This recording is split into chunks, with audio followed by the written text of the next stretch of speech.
Hey everybody, welcome back to another video. I know the videos have been really sparse and sparingly. I really did want to make a video of Loki every single week. I had theories flowing like crazy. I was texting lots of friends. I was even tweeting about them, at least on my personal account, not the Mini Layers account. But yes, I wanted to make one final episode on Loki, kind of like I did with Falcon and Winter Soldier, and let's talk about it a bit. Loki's by far my favorite thing in Phase 4 of the MCU so far. I have seen Black Widow, and that was good. Maybe I'll do a video on it, but I think it would have done better back in 2017 after Civil War. Falcon and Winter Soldier was good, but like the Black Widow and Captain America and those other movies, it's more grounded, which I think is fine. But I much preferred the stylistic and storytelling approach of Loki and WandaVision, how they were so cosmic and they were so out of this world and so weird and so different.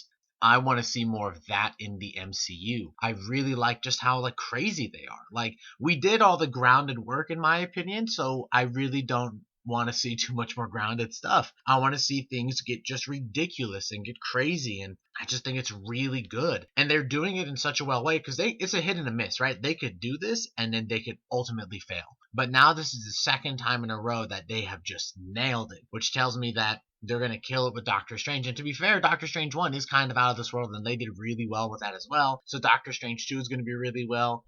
Spider-Man 3 with all the different Spider-Man variants, that's going to be really good.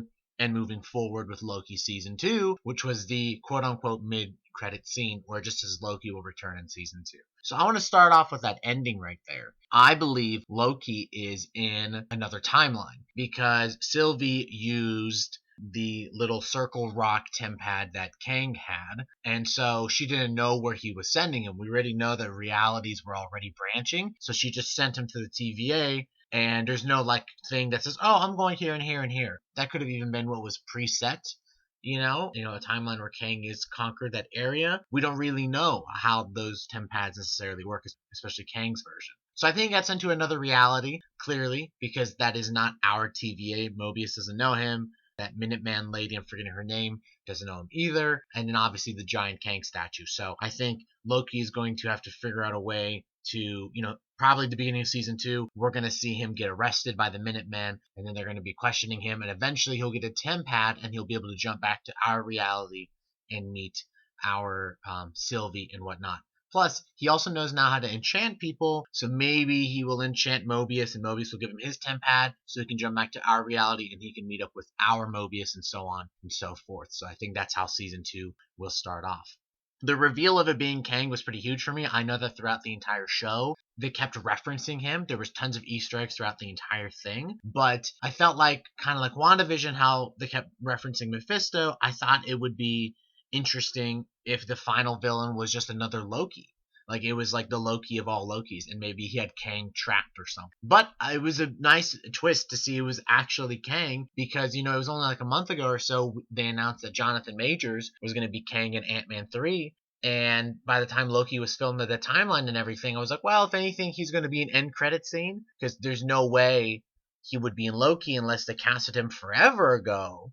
And they've just really kept it under wraps. Like, literally, it never got out that he was in this show. And that's incredible. I love when stuff happens like that. I love when it's, kept a secret. That's why when it comes to movie trailers and whatnot, and even TV shows, I'll watch the first or two teaser trailers, but I won't watch an actual trailer because it always gives up plot points. And by the third teaser, I really don't need to watch it because I already know I'm going to watch this thing, and I want to be kept in the dark, kept secret as much as I can be. It's just a way better surprise, So that was really cool. I love that quote unquote good version of Kang, even calls himself a villain because obviously he's already conquered the multiverse, right? This is a version who got control of Elias and ate up every other universe and is still constantly cutting off branches of timelines. So it's not like he's a good guy, right? No version of Kang is necessarily good. They can have their different shades of gray. Some are more evil than others, but I like the idea that he conquered them all. And you can see when he was talking about conquering them all, his face and his demeanor, he just got very angry in the way he was talking about it. He was like, I was the one who conquered them. And just Jonathan Majors' performance there is just so incredible. And you can see that switch between them, almost like the past version of himself was that evil, more conquering version. And now he's just trying to, protect the timeline and make sure no other variants of himself come about. But he's been doing this for eons. He's been doing this forever, and he's tired. So he wants the two Lokis to replace him. And, I like the idea that he's been setting the path even through Lamentus, even through stuff within the TVA, that he's been controlling it from above so that they could eventually come and meet him, so they can get that character development, and they can come by and he can come and tell him that, hey, please take over for me while I can live out my days. But of course they don't do that. Our Loki would have done that, but Sylvie was so hell-bent on rage and revenge that it did not matter to her. And you can see, I rewatched the episode last night, and you can see it in that scene where they're arguing, and then like Loki's like, don't you see that this could happen, this, and this, like a more monstrous version? And she's like, or he's lying. And it's like, girl, are you not listening to anything that's been said? But if you've ever talked to someone in real life who is very angry or very heated in the moment, they are not going to be listening to you. Right? They are focused on one thing and one thing only, and that's what's in their head. So I thought that was beautifully done by Sophie DiMartino and obviously Tom Hiddleston. Just so well done. Owen Wilson's great in the show. Like every actor and actress in the show is just incredible. The writing's good, the set design's good, and this show was filmed throughout the pandemic. Like keep that in mind. Like this show was supposed to come out earlier. It was delayed because they stopped filming for like 7 months or something. So very cool that the show came back together and it still felt unified. It still felt like one piece. Again, the benefit of having a show with 6 to 10 episodes is that you can spend so much more time, effort, and money and creative process on each episode, so each episode looks fantastic. Some of the gripes I have with like shows on the CW or ABC is that those shows are very good, but when they last 24 episodes, you have just episodes that are meaningless. Like, not to derail, but like season 7 of The Flash is really good, but only half of it's really good. Like every 5 episodes is good, then there's 5 bad episodes, and it's such a back and forth that it's really bizarre. And I'm like, just get rid of the bad stuff. Give me a shorter season, then you can use the budget and the time on the other episodes and make them even better. But filmmaking doesn't always work. So I think there's 2 things happening. I think with the TVA, they're cutting off timelines, and sending them to the void so no new timelines grow. But I believe Kang is also actively protecting the timeline in a way so that it doesn't branch. Like we saw the Citadel pass through the timeline, whereas at the beginning the Citadel was in the middle of the circle. So I like to believe that he was doing something active, but because he decided to stop doing it because he was going to let the Lokis decide what to do, then it just started branching out anyways. And then by killing Kang, all hell broke loose. And now we have the multiverse of multiverses, right? And that's going to play into the next part of the phase 4 of the MCU. I really doubt that it will take place, take part of like Shang-Chi or Eternals, honestly. But like Spider-Man 3, definitely, right? We're probably going to get 3 Spidey-Men, hopefully. Doctor Strange 2, obviously it's going to take place there. And it's been confirmed that our Loki will be in Doctor Strange 2 in the Multiverse of Madness with Wanda Maximoff and obviously Doctor Strange. So, I think that lends his hand of the multiverse.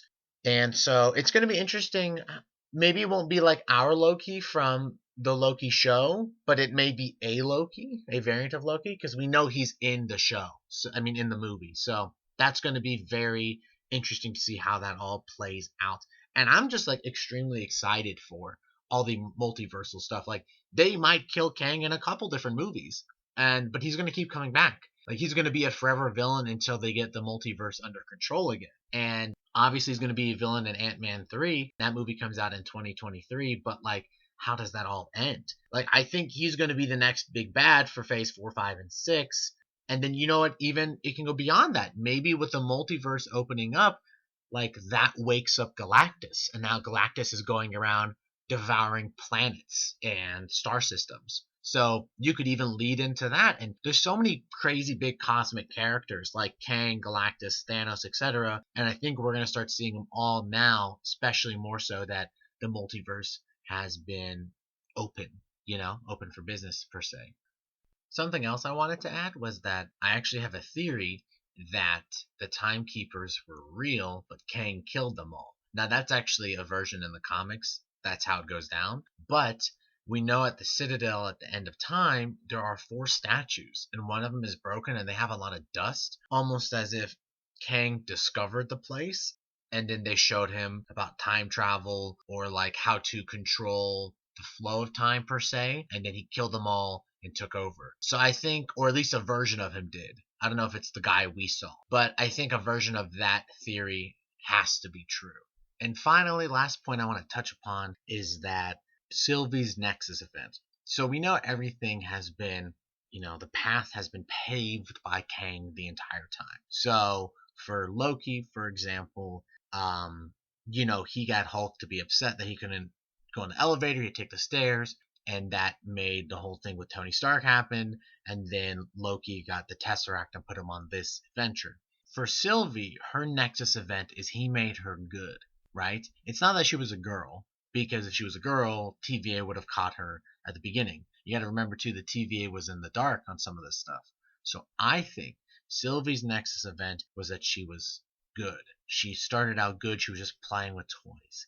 And you can't have that as a Loki, which made the TVA come get her, and then Kang sent her on this long path for character development. For better or for worse. I don't really think it worked out because obviously she killed him. But that's at least my idea of her event and her Nexus event and everything around that. So that'll be it for this video. Thanks for watching, guys. Any theories, comments about the Loki finale, put it in the comments below. Let's get a discussion going. I might end up making a video for Black Widow. I might not. Again, making videos is kind of tough right now. Life is very busy. But I really did want to make this one just because Loki was just really so good. So that'll be it, everybody. Thanks for watching. I'll see you for the next one.